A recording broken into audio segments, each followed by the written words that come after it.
नमस्कार मो चैनल रे आपनकु स्वागत। आरंभ करुछि गोटे नुआ रचना कोरोना भाइरस। पृथ्वीर गति को स्थिर करि देइथिबा एक नूतन भूताणु जार नाम कोरोना। विश्ववासी आखिरु एही भूताणु निद हजाई देइछि, जार लोकप्रिय नाम कोरोना भाइरस।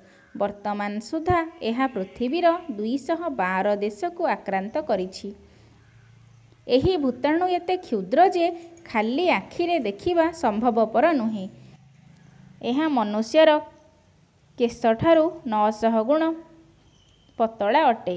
चीनर वुहान सहर रे प्रथमे एही भाइरस द्वारा संक्रमण होइथिला। वर्तमान यह सारा विश्व को व्यापी जाइछि और जनमानस रे भय सृष्टि करिछि। यह एक नूतन प्रकार भाइरस और यह पूर्वरु केबे देखा जाई नथिला, तेणु एहार नाम नोवेल कोरोना रखा जाइछि। एही भूताणु संक्रमण द्वारा हेउथिबा रोग को कोविड-19 कहा जाउछि। एही रोग पई कोनोसी निर्दिष्ट औषध किंबा प्रतिषेधक टीका बाहरी नाही। विश्व स्वास्थ्य संगठन एहाको महामारी घोषणा करिछंती। लक्षण: कोरोना भाइरस संक्रमणर लक्षण साधारण थंडा ज्वर भली होइथाए। काश, छिंक, ज्वर एहार लक्षण अटे। गला दरज, डायरिया ए सबु मध्य लक्षण अटे। विश्व स्वास्थ्य संगठनर मुखपात्र कहिछंती ए सबु लक्षण न थाई मध्य कोरोना संक्रमण होई पारे। संक्रमित रोगी काश, छिंक माध्यम रे कोरोना भाइरस संक्रमित होइथाए। विश्व स्वास्थ्य संगठन जणाई अछि जे पशु पक्षी द्वारा मध्य एही भाइरस संक्रमण होई नथाए। मोबाइल स्क्रीन, रेलिंग, पाचेरी बाड़, कबाट झरका, बस, ट्रेन, धार्मिक स्थल, मठ मंदिर, दुकान बजार एपरिक रास्ता घाट प्रत्येक स्थल रे ए भूताणु संक्रमण होई पारे। प्रत्येक जिनिसर बाह्य पृष्ठ रे एहा संक्रमित होई पारे। सेथिपई सरकार लॉकडाउन बा ताला बंद करी जन समाज को कोरोना कबळरू बंचाइबाकू चेष्टा करुछंती। कोरोना भाइरस कबळरू रक्षा पाइबा पई विभिन्न उपाय। विश्व स्वास्थ्य संगठन एथिपई केतेक नियमावली प्रस्तुत करिछंती। WHO रो सुपारिश अनुଯାयी बारंबार हाथ धुअंतु।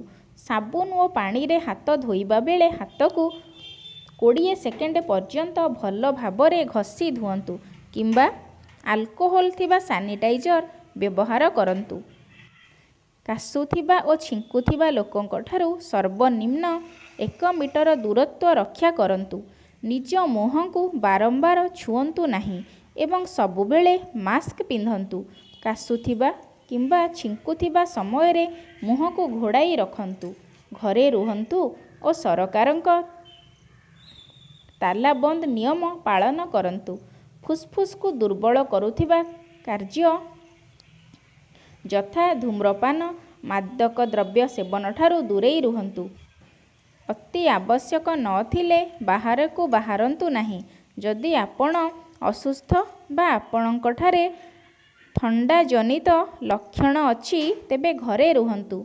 फ्रिज रे रहुथिबा खाद्य, ठंडा पानीय, बजारर खोला खाद्य ठारू दूरेई रुहंतु।